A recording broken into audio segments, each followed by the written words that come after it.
அனைவருக்கும் வணக்கம். மேசராசனையர்களுக்கு ஏப்ரல் 18ஆம் தேதி முதல் 15 வருட உழைப்பின் பலனை கண்கூடாக பார்க்கக்கூடிய ஒரு தருணமாக தான் இக்காலகட்டம் அமையிருக்குதுங்க. நிச்சயம் உங்களுடைய வாழ்வில் இவை நடந்தே தீரும் என்ற வகையில் மேசராசனையர்களுக்கு என்ன மாதிரியான நன்மைகள் எல்லாம் ஏற்பட இருக்கு, கிரக நிலைகளின் ரீதியாக அமையிருக்கும் சாதகங்கள் என்ன, பாதகங்கள் என்ன, மேலும் என்ன மாதிரியான முன்னேற்றங்கள் எல்லாம் உங்களுடைய வாழ்வில் ஏற்பட இருக்கு என்பது குறித்தான முழுமையான பதிவு தான் இந்த வீடியோல நம்ம விரிவா பார்க்க போகிறோம். அந்த வகையில மேசராசனையர்களுக்கு உங்களுடைய ராசிக்கு தனஸ்தானமான ரிஷப ராசிக்கு ஜென்ம ராசியிலிருந்து சுக்கிரன் பயிற்சியாகி அங்கு ஆட்சி பலம் பெறுகிறார். சுக்கிரனுடைய பலத்தால் தன வரவு காணக்கூடிய ஒரு தருணமா தான் இந்த சுக்கிர பயிற்சி உங்களுக்கு அமையிருக்குதுங்க. அதாவது உங்கள் ராசிக்கு தனாதிபதி சுக்கிரன் தனஸ்தானத்திற்கு வரக்கூடிய இந்த நேரம் என்பது ஒரு நல்ல நேரமாக தாங்க அமைகிறது. இதனால உங்களுடைய வாழ்வில் பொருளாதார நிலை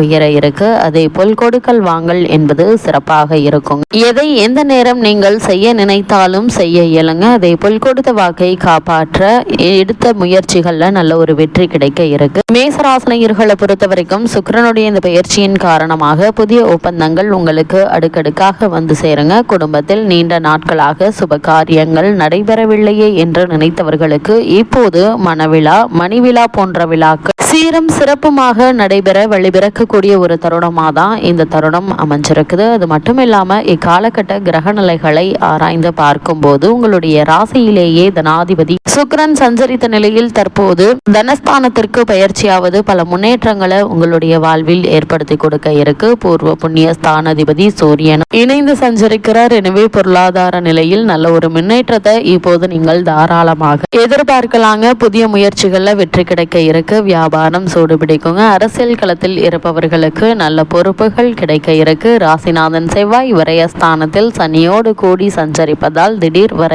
வரதாங்க செய்யும் என்றாலும் அதை சமாளிக்கும் ஆற்றல் உங்களுக்கு நிச்சயம் உண்டுங்க. சுப விரயத்தை மேற்கொள்வதன் மூலம் வீண் விரயங்களிலிருந்து உங்களால் விடுபட இயலும் என்பதையும் கிரகநிலைகள் மீண்டும் தெளிவுபடுத்துது. அது மட்டும் இல்லாம சூரியன் உச்சத்தில் இருப்பதால் தன்னம்பிக்கை, தலைமைத்துவம், அதிகாரம் ஆகியவை அதிகரிக்குங்க. தன குடும்ப மற்றும் கலத்திரம் சுக்கிரன் ராசியில் இத்தருணங்கள்ல துவங்க இருப்பதால குடும்ப உறவுகள் மேம்படுங்க. பொருளாதாரத்தில் பெரிய சிரமங்கள் இருப்பதற்கு இத்தருணங்கள்ல வழி இல்லைங்க. கூடுதல் வருமானத்திற்கு வழிபிறக்க இருக்கு. கவர்ச்சி, கலை உணர்வு மற்றும் உற்சாகமான தன்மை இந்த தருணங்கள்ல கிடைக்குதுங்க. 3ஆம் இடத்தில் குரு இருப்பது தைரியம், நல்ல பேச்சு திறன் மற்றும் முயற்சியில் வெற்றி அதிகரிக்குங்க. 11இல் ராகு இருப்பதால் எதிர்பாராத வருமான வாய்ப்புகள் உருவாகுங்க. சுக்கிரன் 7ஆம் இடமான தன்னுடைய ராசியை பார்ப்பது சிறப்பு. மனைவி மூலம் வருமானம் நிச்சயம் கிடைக்குங்க. லாபஸ்தானத்தினை குரு பார்ப்பது மேல் சிறப்பு வாய்ந்த ஒரு கிரக சஞ்சாரம் என்று தாங்க சொல்ல வேண்டும். மனைவி மூலம் வருமானம் நிச்சயம் கிடைக்குங்க. லாபஸ்தானத்தை குரு பார்ப்பதால் தொழில் லாபம், வியாபார லாபம் என்பது நன்றாகவே இருக்கும் என்பதையும் கிரக நிலைகள் மீண்டும் தெளிவுபடுத்துது. மேசராசனையர்களை பொறுத்த வரைக்கும் சுக்கிரனுடைய இந்த ஆட்சி பலத்தின் காரணமாக ராசிக்கு வரையத்தில் ராசி அதிபதி வருவதும் கவனமாக இருக்க வேண்டியதை சுட்டிக்காட்டுது. சூரியன் ராசி இருப்பதால அகந்தை மற்றும் சீற்றம் அதிகரிக்க வாய்ப்புகள் இருக்குதுங்க. அதனால் அதிக கவனம் மிக மிக அவசியம். குறிப்பா உஷ்ண நோய்கள், கண் நோய்கள் ஏற்படும் வாய்ப்பு இருக்கு. அதனால் வெயில் நேரங்களில் வெளியில் செல்வதை தவிர்த்துக்கோங்க. கூடுமான வரைக்கும் உடல் ஆரோக்கியத்தில் அதிக கவனம் செலுத்துங்க. சிறு உடல் உபாதை என்றாலும் கூட உடனே மருத்துவரிடம் அணுகி அதற்கான சிகிச்சை பெறுவது மிக மிக நல்லது. இத்தருணங்கள்ல அமைதியும் தன்னடக்கமும் மிக மிக அவசியம். 12இல் சனி புதன் ஆகியவை சேர்ந்திருப்பது அதிக செலவு, மன அழுத்தம் மற்றும் சில சமயங்கள்ல தனிமை உணர்வை உருவாக்க இருக்கு. குருவினுடைய 3ஆம் இட ஸ்தான பலன் அதிக செலவை தரும் என்பதால் கவனத்தோடு இருப்பது அவசியங்க. இந்த சுக்கிரனுடைய பயிற்சி நிகழக்கூடிய இத்தருணங்கள்ல மற்ற கிரகங்களுடைய சஞ்சார நிலைகள்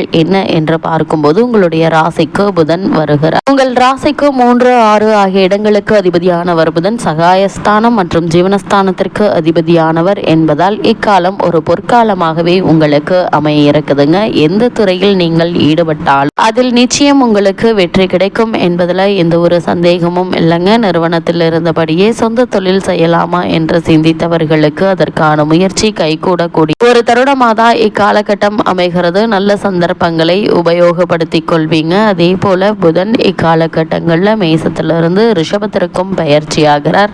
அங்குள்ள சுக்கிரனோடு இணைந்து புத சுக்கிர யோகத்தை உருவாக்குகிறாருங்க. இதன் விளைவாக உதிரி வருமானங்கள் வந்து சேரும். படித்து முடித்து வேலை இல்லாமல் இருக்கும் வாழ்க்கை துணைக்கு இப்போது வேலை கிடைக்க இருக்குதுங்க. இதனால் குடும்பத்தில் இரட்டிப்பு வருமானம் ஏற்பட இருக்கு. பிள்ளைகளின் கல்யாண கனவுகளை நிறைவேற்ற இருக்கீங்க. உடன்பிறப்புகள் வழியில் ஒரு நல்ல காரியம் நடைபெறுவதற்கான வாய்ப்புகள் அதிகம் இருக்கு. பாக பிரிவினை சுமூகமாக முடியுங்க. உத்தியோகத்தில் உயர் அதிகாரிகள் உங்களுடைய கோரிக்கைகளை ஏற்றுக்கொள்வதற்கான சாத்தியக்கூறுகள் நிறைந்த ஒரு தருணமாக தான் இக்காலகட்டம் அமையிருக்கு என்பதை கிரக நிலைகள் மீண்டும் தெளிவுபடுத்துதுங்க. அதே போல் செவ்வாயை பொறுத்த வரைக்கும் ராசிநாதன் செவ்வாய் உங்களுடைய ராசியிலேயே சஞ்சரிக்கும் இந்த நேரத்தில் எதிர்பாராத காரியங்கள் எதிர்பார்த்தபடியே நல்லபடியாக நடைபெற இருக்கு. இல்லத்தில் பொருளாதார பற்றாக்குறை அகலுங்க. பாதையில் நின்ற கட்டிட பணி மீதியும் தொடர்வீங்க. உத்தியோகத்தில் நீண்ட நாட்களாக எதிர்பார்த்து காத்திருந்த பதவி உயர்வும் ஊதிய உயர்வும் இப்போது கிடைக்க இருக்கு. பிறருக்கு பொறுப்பு சொல்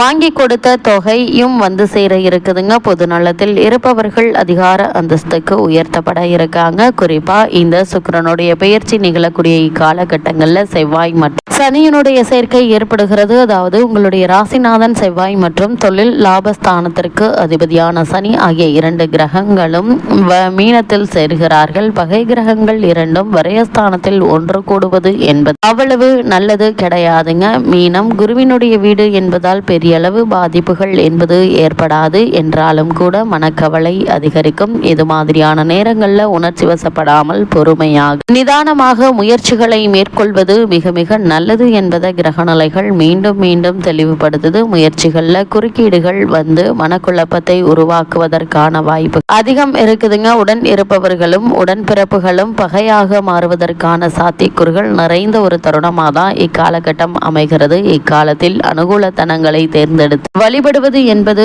மிக மிக நல்லது என்பதை கிரகநிலைகள் மீண்டும் மீண்டும் தெளிவுபடுத்துதுங்க. அதே போல் மேசராசனையர்களை பொறுத்த வரைக்கும் இந்த சுக்கிரனுடைய ஆட்சி பலத்தில் சஞ்சரிக்கக்கூடிய இக்காலகட்டங்கள்ல மேலும் என்ன மாதிரியான நன்மைகள் ஏற்பட இருக்கு என்று பார்க்கும்போது பொது வாழ்வில் உள்ளவர்களுக்கு புதிய பொறுப்புகள் நிச்சயம் கிடைக்க இருக்குது. வியாபாரம் மற்றும் தொழில் செய்ய விரும்புபவர்களுக்கு லாபம் அதிகரிக்க இருக்கு. உத்தியோகத்தில் உள்ளவர்களுக்கு உயர் பதவி நிச்சயம் உண்டுங்க. கலைஞர்கள் கௌரவிக்கப்படுவாங்க. மாணவ மாணவியர்களுக்கு படிப்பில் அக்கறை அதிகரிக்கக்கூடிய தருணம் என்று தாங்க சொல்ல வேண்டும். அதே போல் வெளிநாடு சென்று விசேஷ உயர்கல்வி பயில வேண்டும் என்ற விருப்பம் உள்ளவர்கள் அதற்கான முயற்சிகளை இப்போது நீங்கள் தாராளமாக முயற்சிக்கலாங்க. நல்ல ஒரு முன்னேற்றம் ஏற்பட இருக்கு. அதே போல் மாணவ மாணவிகளுக்கு படிப்பில் அக்கறை கூடுங்க. பெண்மணிகளுக்கு வருமானம் திருப்திகரமாக இருக்கும். வாடகை வீட்டில் இருப்பவர்கள் சொந்த வீட்டில் குடியேறும் வாய்ப்பு அதிகம் உண்டு என்பதால் அதற்கான முயற்சிகளை இப்போது நீங்கள் தாராளமாக முயற்சிக்கலாம். மேசராசனங்களுக்கு இந்த சுக்கிர பயிற்சி நிகழக்கூடிய இத்தருணங்கள்ல கிரகநிலைகளின் ரீதியாக கூறப்படும் பரிகாரம் என்ன என்று பார்க்கும்போது வெள்ளிக்கிழமை தோறும் அம்பாளுக்கு நெய் தீபம் ஏற்றி வைத்து வழிபடுங்க. எண்ணற்ற நன்மைகள் நிச்சயம் உங்களுடைய வாழ்வில் ஏற்படும்.